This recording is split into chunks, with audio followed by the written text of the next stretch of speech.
No matter what your superpowers might be, there is no power better than being popular as a comic book hero. While you're making that money, you're not going anywhere. But even if permanent death is off the cards, that doesn't mean you can't be pushed to the brink, time and time again. I'm Will for What Culture, and here are the 10 most ridiculous things Spider-Man has survived. 10. Making a deal with the literal devil. One more day.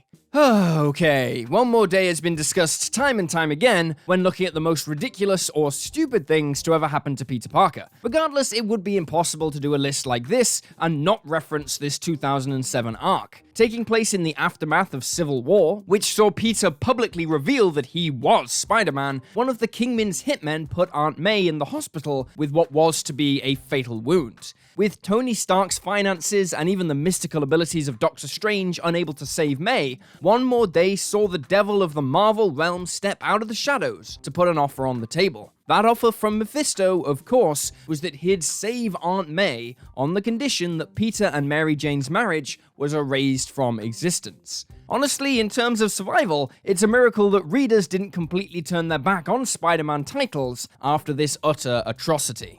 9. Becoming a Man-Spider. The 6 Arms Saga. Over the decades, Spider-Man has undergone numerous changes and mutations, but the first real time that happened to old Webhead was back in 1971, during the 6 Arms Saga. Very much doing exactly what it says on the tin. This Stan Lee and Roy Thomas penned story found a Peter Parker who was at his wit's end. With his best friend Harry Osborn now a drug addict, his mentor figure George Stacy dead, and his girlfriend Gwen Stacy blaming Spider-Man for the death of her father, Peter decides that the only way to solve all his problems is to make his Spidey alter ego permanently disappear. To do this, Parker creates a serum designed to rid him of his unique powers. But in a classic case of that famed Parker luck, the end result of taking said serum did the complete opposite of what the Wallcrawler had in mind. Instead of ridding him of his spider powers, Peter sprouted 4 additional arms. An eventual tussle with the Lizard and Michael Morbius would lead Spider-Man returning to his 2-armed form, yet the subsequent decades would see Peter having to deal with similar mutations on multiple occasions.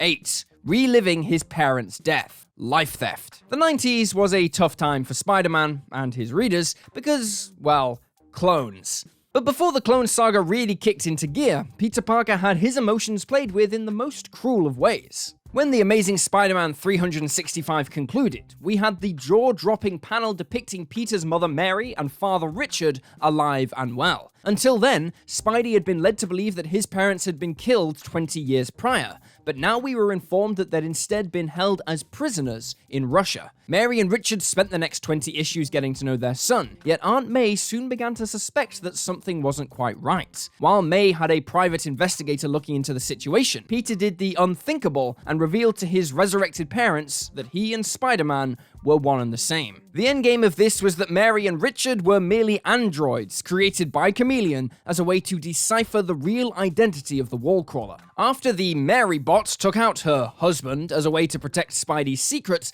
the Vulture then killed off Peter's quote-unquote mother, meaning Peter, once again, had to come to terms with the fact that his parents really had been dead for 2 decades.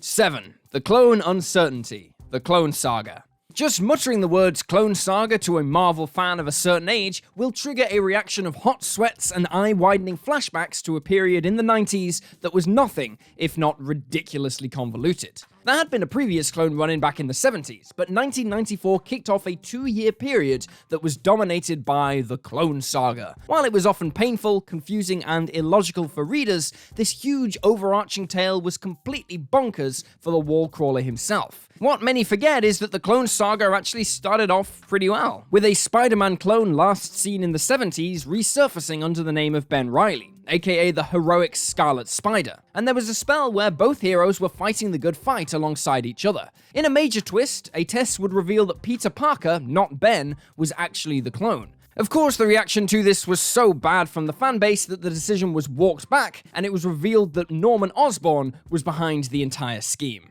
6. Deadpool being Deadpool. Isn't it bromantic? Like so many other comic book characters, Spider-Man has been killed at several points over the decades. But during the early days of the Spider-Man Deadpool title that launched in 2016, not only did old Webhead die, he died twice in quick succession. both times courtesy of the Merc with a mouth. The end of Spider-Man Deadpool 4 saw Wade Wilson make a surprise arrival on Peter's doorstep, shooting him dead with a point-blank shot to the head. And Peter was dead. Like, really dead. Even though they'd been bosom buddies, Deadpool had been hired to kill Spider-Man, and kill Spider-Man he did.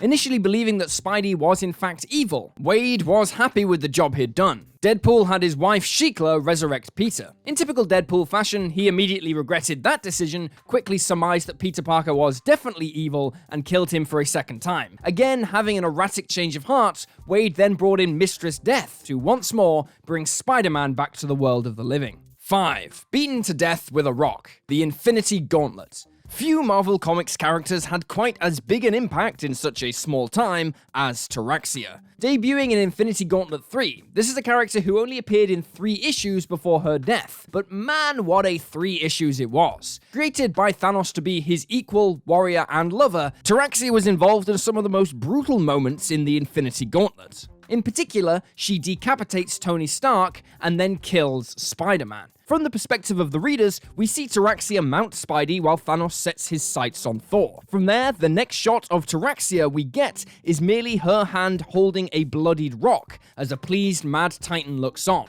With it revealed that this powerhouse has caved in Spider-Man's head. In a story arc brimming with carnage and bloodshed, the quick-fire deaths of Tony Stark and Peter Parker are traumatizing standouts. Luckily, Spidey's death was reversed when Nebula and Adam Warlock managed to halt Thanos' plan and revert the universe back to its prior form. 4. Being replaced by Doc Ock. Dying Wish. From writer Dan Slott's 2012's Dying Wish was a hugely popular tale, selling a large number of books and picking up the attention of those who weren't necessarily buying each and every Spider book of the day. Of course, the main reason for Dying Wish ending up on the radars of so many people is that the story featured the shocking twist of Otto Octavius taking over the body of Peter Parker. Terminally ill, Otto managed to pull off an insane scheme which saw the Rogue exchange consciousness with Peter, meaning Octavius' mind was in Spider-Man's body and Peter's mind was now housed in the decaying, dying body of Doc Ock. What was most shocking about all of this is that Marvel Comics actually kept Ock's Wallcrawler, who Otto christened the Superior Spider-Man, around for a good chunk of time. Having seen the errors of his villainous ways, the Octavius incarnation of Spidey was eager to prove himself as a greater Spider-Man than Peter Parker ever was. To reiterate to fans that this was more than your usual bait and switch, Dying Witch actually brought an end to the 50-year run of The Amazing Spider-Man, with that title coming to an end after 700 issues. In its place, The Superior Spider-Man launched as a new comic book title, with Ock remaining as the friendly neighborhood hero for the majority of that book's 44-issue run, eventually deciding to allow Peter to take back control of his own body in order to stop Norman Osborn during the Goblin Nation arc. 3. A fist fight with FIRELORD. Burn, Spider, burn. Across the pantheon of the Marvel Universe, FIRELORD is one of the absolute most powerful beings in all existence. A one-off Herald of Galactus, this power cosmic fueled figure has all kinds of intergalactic abilities in the same vein as the Silver Surfer, and unfortunately for Spider-Man, he once found himself involved in an impossible fight against FIRELORD during the Amazing Spider-Man 269 and 270. With nothing working against his foe, Spidey's fight with FIRELORD takes the pair through buildings, rivers, train tunnels, demolition yards, and gas stations before the Wallcrawler is left with no option but to just fall back on the most fundamental of his skills, punching someone in the face over and over again. Relying on his enhanced speed and reflexes, Spider-Man does the unthinkable in overcoming ridiculous odds to punch FIRELORD so many times that he blacks out. 2. Having his eye ripped out and eaten. The Other. While the Spider-Man books spent decades revisiting so many of the infamous rogues who debuted along the Wallcrawler's first few years, Spidey was given a major shot in the arm in 2001 with the introduction of a new, all-powerful foe named Morlun. A vampiric being with a determined streak, Morlun is a centuries-old figure with a penchant for traversing time and space in his hunts to find and feed on those labeled as spider totems, supernatural beings with certain abilities. Spider-Man would somehow survive those initial battles with Morlun, largely thanks to a sacrifice from Ezekiel, and then a cunning plan for Peter to inject himself with radiation. But the Rogue's return in 2005 was even more intense for Spidey. Here, Morlun would deliver a brutal beating to Webhead before eerily pulling out and eating one of Parker's eyes. All of this was more than enough for Peter to have a stint at the hospital, but the beaten and broken wall caller had a bizarre rejuvenation when Morlun turned up to finish the job. Sprouting stingers from his arms, a mutated Spider-Man pinned his foe down, before he then ripped out Morlun's throat with the set of fangs he had just grown. 1. Turned into a spider monster. Changes.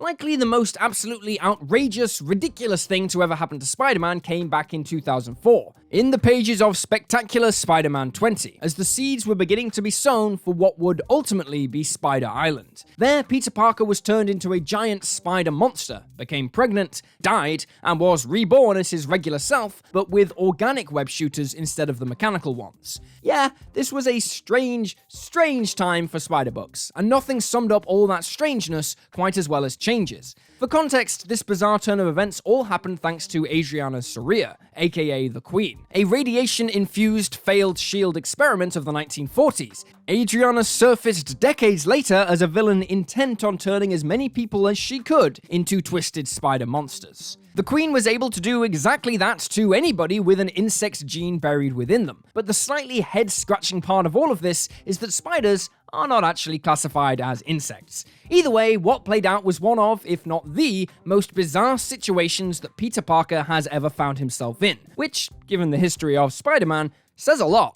And there you have it, folks, the 10 most ridiculous things Spider-Man has survived. Feel free to drop this video a like if you enjoyed it, and drop me a follow on Twitter at YouSlyDowgU. I'm Will for What Culture, thanks for hanging out, and I'll see you next time.